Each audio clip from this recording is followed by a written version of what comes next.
Well, Wolf, I don't think anyone starts out thinking they're going to make a bad picture. They're hoping that the director they choose, the producer, the writers, and everyone who works on the set with them will offer a bit of advice and help to overcome the weaknesses. Hollywood's most beloved mother was hiding something unthinkable. Joan Crawford smiled for every camera, collected every award, and fooled an entire generation. But 4 children inside that mansion knew exactly what was happening when the cameras switched off. Abuse, lies, a black market scandal involving thousands of stolen children, and a secret so dark, Crawford took it straight to her grave. For decades, nobody believed them. Nobody listened. Going to sit down and tell the truth. Well, what happened was the truth was something that a lot of people knew, but many people were unwilling to acknowledge. And so a lot of people said, true, this is fiction, that kind of thing. In the summer of 1977, Joan Crawford died alone in her New York apartment. No cameras, no publicists, no carefully arranged press photographs. Just a woman at the end of her life, in a private moment that stood in complete contrast to the decades she had spent living in public. Within a year of her death, a book would be published that would change the way the world saw her forever. But to understand what that book meant, and why it landed with the force that it did, you first have to understand who Joan Crawford was, what she built, and how she built it. Hollywood in the early 20th century was not simply an entertainment industry. It was a machine designed to manufacture belief. The major studios invested enormous resources into shaping the public image of the people they employed, and they were extraordinarily good at it. Publicists, photographers, journalists, and magazine editors all played a role in constructing narratives that audiences were expected to accept without too much scrutiny. For the most part, they did. What you saw in a film or in the pages of a celebrity magazine was what you were meant to think was real. And for the majority of people sitting in cinemas or flipping through those pages, that was exactly what it felt like. Joan Crawford was, in many ways, the perfect product of that system. But she was also something more than that, because the version of herself she presented to the world was not simply handed to her by a studio. She worked for it, shaped it, and protected it with a discipline that few of her contemporaries could match. Understanding where she came from helps explain why that mattered so much to her. She was born, Lucille Fay LeSueur, in San Antonio, Texas, most likely in 1904, though the exact year has been a point of some debate over the years, with different sources placing her birth anywhere between 1904 and 1908. What is not disputed is the nature of her early life. Her father, Thomas LeSueur, left the family when she was still an infant, and her mother, Anna, was left to raise the children largely on her own. The financial situation was difficult and unstable, and the family moved frequently during Lucille's childhood. She spent a period of her early years in Lawton, Oklahoma, where her mother remarried a man named Henry Casson, and it was during this time that she went by the name Billy Casson. When that marriage also broke down, the family returned to Kansas City, Missouri, where Lucille worked as a domestic helper at a boarding school in exchange for her own education. Those early years left a mark on her that never fully faded. People who later wrote about Crawford, and there were many of them, consistently noted that her hunger for success was not the ordinary ambition of someone who simply wanted to be famous. It was something more urgent than that, something rooted in a genuine fear of returning to the circumstances she had come from. She had grown up with very little, and she had decided, at some point in her early life, that she would not spend the rest of it that way. Her route out began through dancing. She had a natural energy and a physical presence that made her stand out, and she worked hard to develop those qualities. By the early 1920s, she had made her way to Chicago and then to New York, where she found work as a chorus girl in Broadway productions. It was while she was working in that capacity that she first attracted the attention of people connected to the film industry. Harry Raff, an executive at Metro-Goldwyn-Mayer, saw something in her that he thought was worth taking a chance on, and in 1925, the studio offered her a contract. The name change came almost immediately. MGM had decided that Lucille LeSueur was not a suitable name for the kind of star they intended to make her, and so they did something that, even by the standards of the time, was an unusual and slightly strange piece of marketing. They ran a public competition in a fan magazine called Movie Weekly, asking readers to suggest a new name for their newest signing. The winning entry was Joan Crawford, submitted by a reader from Albany, New York, for which she received $500. Crawford herself reportedly had mixed feelings about the new name, finding it a little cold and plain compared to the one she had grown up with. But she accepted it and moved on. From that point, she committed herself entirely to becoming what that name was supposed to represent. And she succeeded, by almost any measure you care, to apply. Over the course of a career that stretched from the mid-1920s all the way into the 1970s, she appeared in approximately 80 films and worked alongside some of the most significant figures in the history of cinema. She was a major presence during the silent film era and managed something that not all of her contemporaries achieved, which was a smooth transition into talking pictures when the industry shifted in the late 1920s. She starred opposite Clark Gable in multiple productions during the 1930s, and their on-screen chemistry made them one of the most popular pairings of that decade. Later in her career, she appeared alongside Bette Davis in Whatever Happened to Baby Jane, released in 1962, a film that became famous both for its story and for the famously difficult relationship between its two leads, about which a great deal has been written. The high point of her career, in terms of critical recognition, came in 1945, when she received the Academy Award for Best Actress for her performance in Mildred Pierce. The film had been something of a calculated risk for Crawford. She had gone through a difficult period professionally in the late 1930s, during which her box office appeal had declined significantly, and the studios had treated her accordingly. The success of Mildred Pierce was, in a real sense, a comeback, and the Oscar that came with it was both a professional validation and a personal one. She was not present at the ceremony to collect it, reportedly due to illness, though some accounts have suggested that she was uncertain about winning and did not want to be seen to lose in public. Whether that is true or not, the award was a defining moment in her story. At the peak of her fame and earning power, Crawford was one of the highest-paid women in the entire American entertainment industry. She lived in a large estate in the Brentwood neighborhood of Los Angeles, surrounded by the kind of material comfort that would have been unimaginable to the girl who had grown up helping out at a boarding school in exchange for her keep. She dressed impeccably, entertained regularly, and maintained a public presence that was always carefully managed. Interviews were handled with precision. Photographs were controlled. The image that went out into the world was exactly the image she wanted people to see. That image was built on a story that Americans, in particular, responded to very strongly. It was the story of someone who had started with nothing and made something extraordinary of themselves through sheer determination. It fit perfectly into a broader cultural idea about what ambition and hard work could achieve, about the possibility of reinvention, and about the notion that your origins did not have to define your future. Crawford had lived that idea, or at least she had lived a version of it, and the public rewarded her for it with a loyalty and affection that lasted for decades. What nobody outside her immediate horror circle fully understood at the time was the extent to which the image and the reality had come apart. The story of Joan Crawford, the self-made star, the survivor, the symbol of what a woman could achieve in a world that was not always inclined to let her achieve it, was real in some respects and entirely constructed in others. The gap between those two things was something she guarded very carefully, and for a long time, she guarded it successfully. But gaps of that size, maintained over that many years, have a way of eventually making themselves known. By the late 1930s, Joan Crawford had achieved almost everything that the Hollywood dream was supposed to offer. She had the career, the recognition, the income, and the lifestyle that went with it. But there was one part of the picture that was missing, and in the world she inhabited, where image was everything and every detail of a public persona was carefully considered, that absence was something she was acutely aware of. She did not have a family, and for a woman whose public identity was so closely tied to the idea of warmth, generosity, and depth of character, that was a gap worth filling. Crawford had been married multiple times by this point.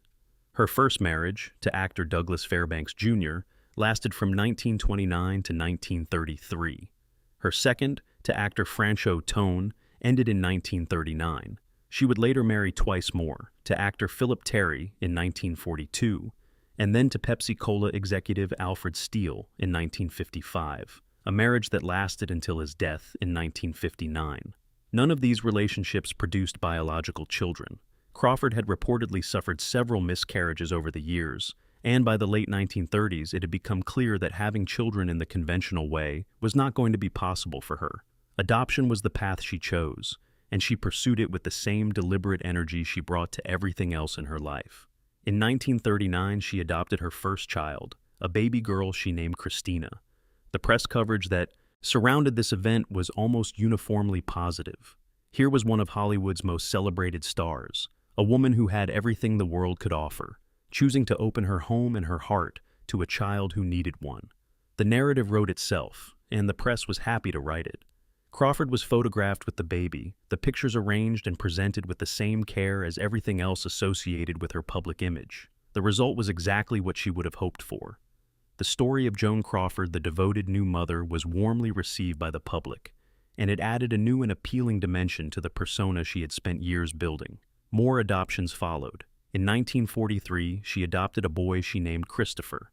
Then, in 1947, she adopted twin girls, whom she named Kathy and Cindy. There had also been an earlier adoption of twin boys in 1943, but that arrangement did not last, as the biological mother later reclaimed the children. The 4 children who remained, Christina, Christopher, Kathy, and Cindy, became central figures in Crawford's public image throughout the 1940s and into the 1950s.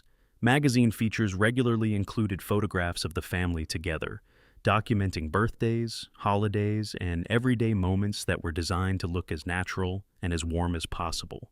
Crawford appeared in these images as a present, engaged, and loving mother. The children looked happy and well cared for. Everything, from the outside, appeared to be exactly as it should be. This was, of course, not an accident. Crawford understood better than almost anyone in Hollywood how to manage the story that was being told about her. She had been doing it her entire adult life. The family photographs and magazine profiles were not candid glimpses into a private life. They were productions, just like her films, just like her public appearances, just like every other element of the carefully assembled image she presented to the world. The difference was that the subject matter was more personal, and the stakes, in terms of public perception, were correspondingly higher. A star who was also a loving mother was a star who had something extra, a human quality that made the adulation feel more justified, more deserved.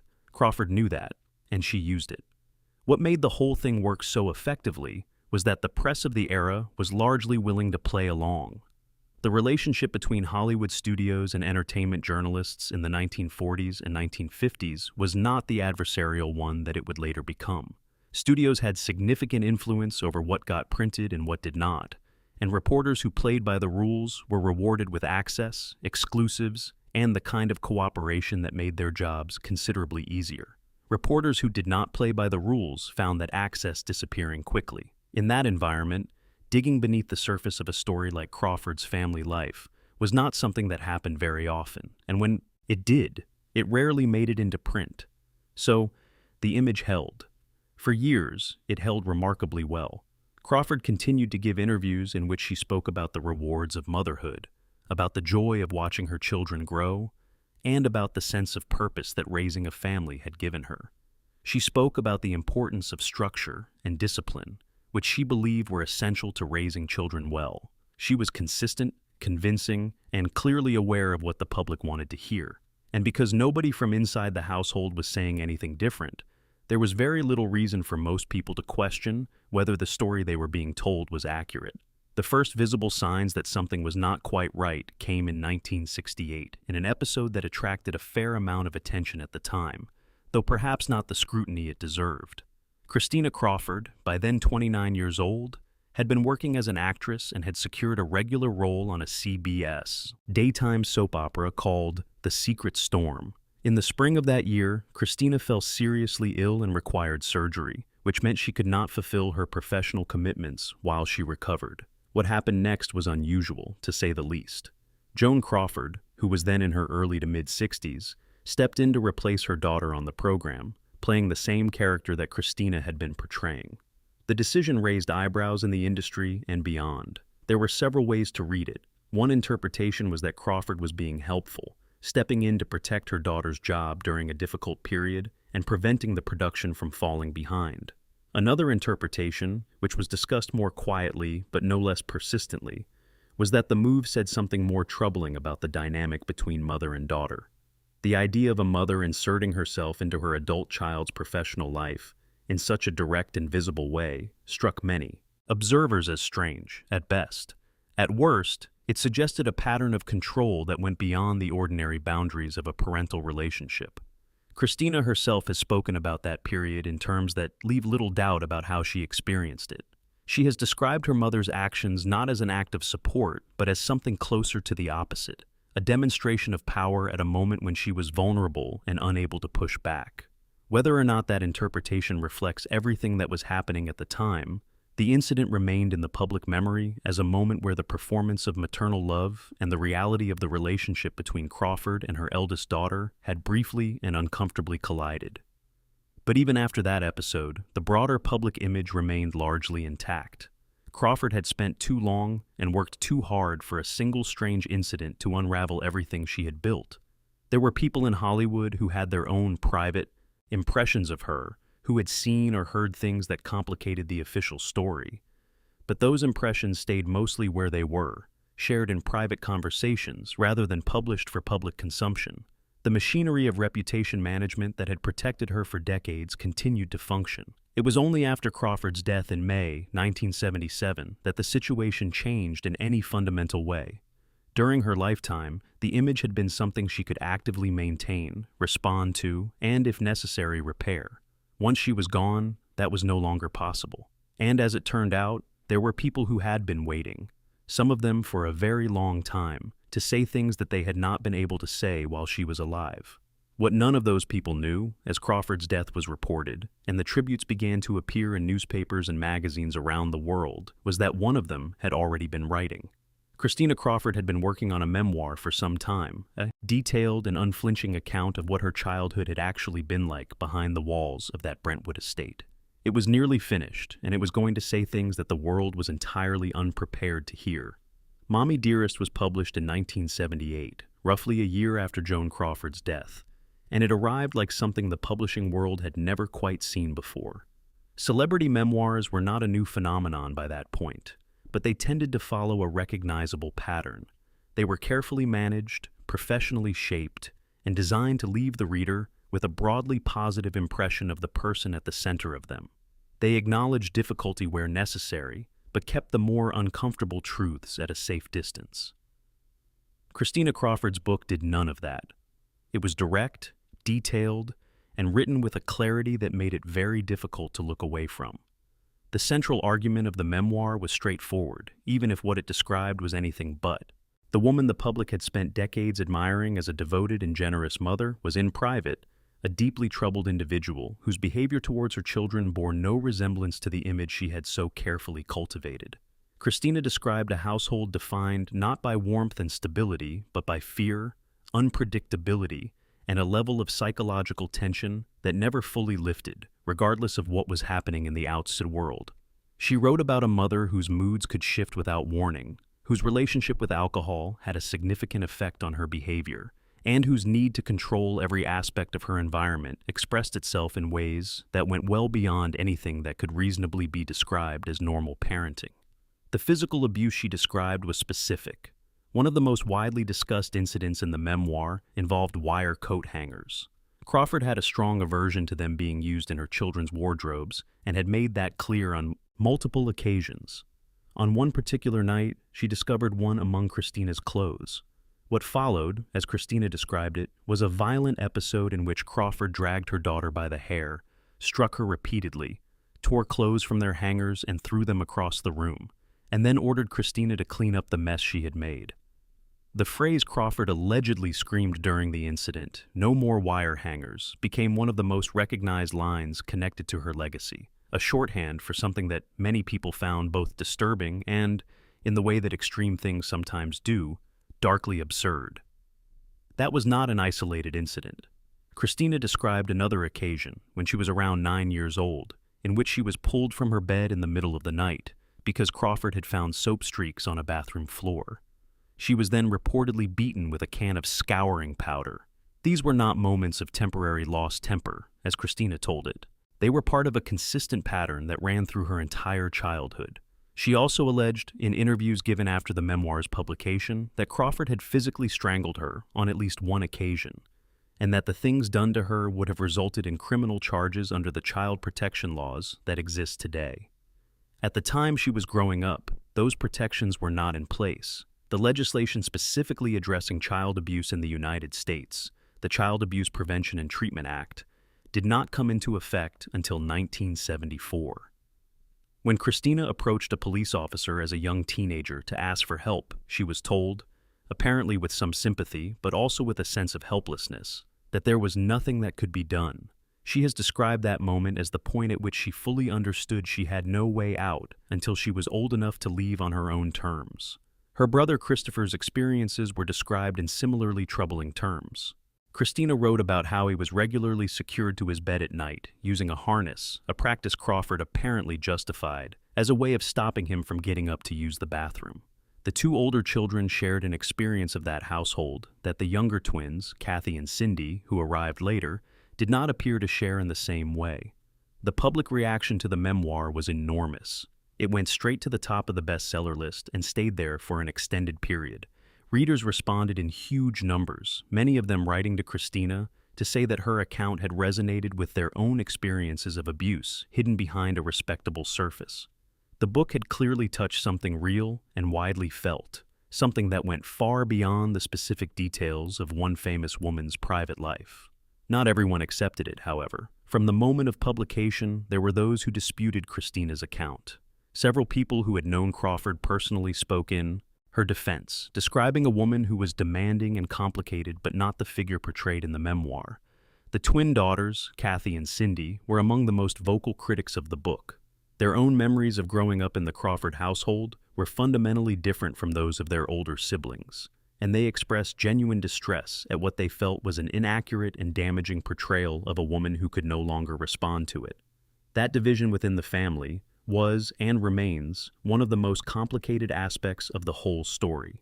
The fact that two sets of siblings could come away from the same household with such radically different accounts does not necessarily mean that either side was being dishonest.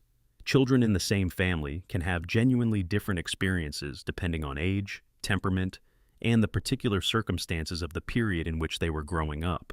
Christina and Christopher were older and had been in the household during what appears to have been a particularly difficult period in Crawford's life professionally. Kathy and Cindy arrived later, under different conditions. None of this resolves the question of what actually happened, but it does explain why the conversation around the book has remained so unresolved for so long. Crawford's will added another layer to the story. When she died in May 1977, she explicitly excluded Christina and Christopher from her estate, citing, in the language of the document, reasons that were known to them. The money and assets went instead to the twin daughters and to a number of charitable organizations.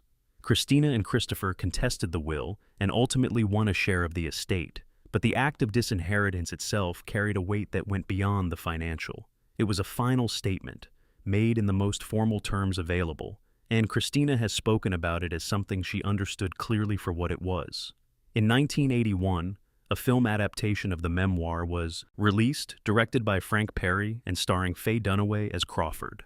Dunaway's performance was intense and at times theatrical, and the film occupied an unusual cultural space from the moment of its release. Some audiences took it seriously, as a dramatization of genuine abuse. Others embraced it as something closer to dark entertainment, drawn to the more extreme and heightened elements of the story. The wire hanger scene became iconic in both of those registers simultaneously, which is a strange thing for a scene depicting child abuse to become, but it reflected something real about the way the story had lodged itself in the public imagination. For Christina, the years that followed were marked by both difficulty and a degree of resolution. In 1981, the same year the film came out, she suffered a stroke that required a long period of recovery. She has spoken about the 5 years she spent rebuilding her health, a process that demanded the same kind of determination she had needed to survive her childhood. She eventually moved to Idaho, putting distance between herself and the world she had written about, and found, over time, a degree of peace with what had happened to her. She has been careful to say, however, that finding peace does not mean minimizing the damage. The long-term effects of childhood abuse, she has argued consistently, are routinely underestimated by people who have not experienced them. They do not simply disappear when the circumstances change. They persist, and they shape a person's relationship with the world in ways that are not always visible to those on the outside looking in. What Christina did, in writing and publishing that book, was something that very few people in her position had done before. She closed the distance between a public image and a private reality, and she did it on her own terms, in her own words, without the protection of a publicist or a studio or any of the other machinery that had kept the official version of Joan Crawford's story in place for so long. Whether every detail of the memoir is accurate, whether memory can be trusted across that kind of distance, whether the picture it paints is complete, these are questions that have been debated ever since and will probably continue to be. But the book did something that could not be undone. It made it impossible to look at Joan Crawford the same way again. There is a part of Joan Crawford's story that received considerably less attention than the memoir, the film adaptation, and the arguments about what kind of mother she was.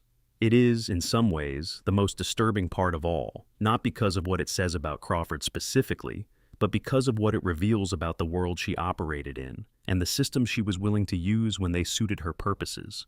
To understand it fully, you have to look beyond Hollywood, beyond Los Angeles, and beyond the carefully managed world of celebrity culture, to a city in Tennessee and a woman whose name most people today have never heard. Georgia Tann was a social worker who operated out of Memphis, Tennessee, from the mid-1920s until 1950. She ran an organization called the Tennessee Children's Home Society, which presented itself to the outside world as a legitimate adoption agency, placing children with families who wanted them and could provide for them. In practice, it was something very different. What Tann had built and operated for more than 2 decades was, by any reasonable description, a black market for children. The scale of it was extraordinary.